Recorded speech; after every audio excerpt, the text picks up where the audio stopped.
And so we've opened the office here in the UK to try and work with European companies on their CSR issues in Asia. We're not here to compete with local consultancies, we're here to provide services about what we know about, which is what's happening in the Asia Pacific. And so today, what I agreed I would do is just give you a little bit of an overview of some of the developments and risks and opportunities that are existing in Asia. I don't think it's too much to say that Asia is going to be the engine of recovery in the global economy. And I think it's probably not too far to say that recession has not really impacted on Asia terribly much. And if you look at where I live, for example, Hong Kong, you'd think it was boom times, not recession times, and certainly that's the case in much of China as well. And one of the things we've seen, particularly in China, is a massive rebound in economic activity and a massive rebound, particularly in the manufacturing sector. And I think that's certainly the case across much of the Asia Pacific as well. That has had some major repercussions, though. One of the things that we have seen across most of the Asia Pacific region now, unbelievably, is a major labour shortage. China, the most populous country in the world, cannot find enough workers. At the beginning of February we had Chinese New Year, where migrant workers traditionally go back to their villages for 10 days or so. The return rate to factories in China has been between 30% and 70%. So even the better factories are finding that only 2/3, 3/4 maybe at most of their factory workers are coming back.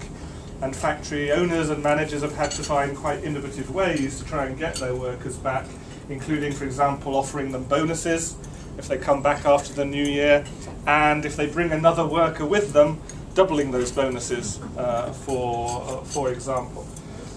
But that massive labour shortage that we're experiencing across the whole of the Asian region has also led to another set of challenges. If I go to factories in the southern part of China, I will find a lot of Vietnamese workers. If I go to Vietnam, in factories in Vietnam, I'll find a lot of workers from Cambodia and Laos. If I go to plantations in Malaysia, I'll find a lot of workers from Indonesia. If I go to food processing plants in Thailand, I'll find a lot of workers from Myanmar, many of whom are actually refugees from Myanmar. And one of the things that links all of those workers together is that a large proportion of those migrant workers who have crossed borders have actually crossed those borders illegally. So we have a whole new wave of new illegal migrant workers, which could well be in your supply chain. In many cases, the situation actually gets worse. In many cases, we know that some of those illegal migrant workers have actually been trafficked across borders. And so we now have people who are working in factories, in plantations, in fish processing plants, who are actually victims of human trafficking, which is, of course, a major human rights abuse. Talking about human rights abuses, there's no doubt at all in the region that child labour is on the increase again, and we have significant evidence for that. But that child labour has taken on a whole new form. So what you'll find in places like China is children working as work experience, or on short-term apprenticeships, or sabbaticals from school, or children working in the evenings after school. In fact, we have evidence to demonstrate that some teachers are actually being paid fees to encourage their children to actually work after school, during school holidays, during the summer, for example. And again, I think that poses a huge risk to your particular supply chains. Most of you who have supply chains in this room, I don't doubt, have your codes of conduct specifying exactly what is expected of the factories, of the other sources of your products and produce.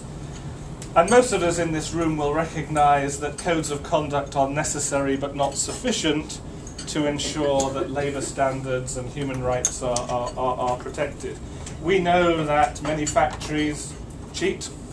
We know that when you go in and audit many factories, out comes the protective equipment, the whole place is cleaned up, the hot water is switched on in the dormitories, and as soon as the auditors leave again, the protective equipment goes back in the boxes, and the hot water is switched off again in the dormitories, and things are not as they always seem. And so there is as for a long time, I'm sure as all of you are aware, there has been some concerns about whether the sort of auditing, factory inspection, facility inspection has actually been working. But I want to tell you that things have just got a whole lot worse, because we have significant evidence now to demonstrate that not only are factories cheating, but so are auditors. We know that many auditors are actually now asking for bribes from factories in order to pass audits. We had evidence of that last year from third-party auditors. We have evidence of that this year from auditors within the big brands themselves, who are going to factories and are saying to factory owners, factory managers, you'll pass this audit if you give me a bribe. That bribe is commonly about 20,000 RMB, which is about 3,000 US dollars. For 3,000 US dollars, you'll pass an audit, which means you'll keep your brand as a customer. So I think that's a huge challenge that is happening, and I think it's leading to many big brands and we at CSR Asia to talk about the need perhaps to go beyond the auditing, which is not working in some cases. And what we've been working on over the last 3 or 4 years is working with some of our clients on capacity building.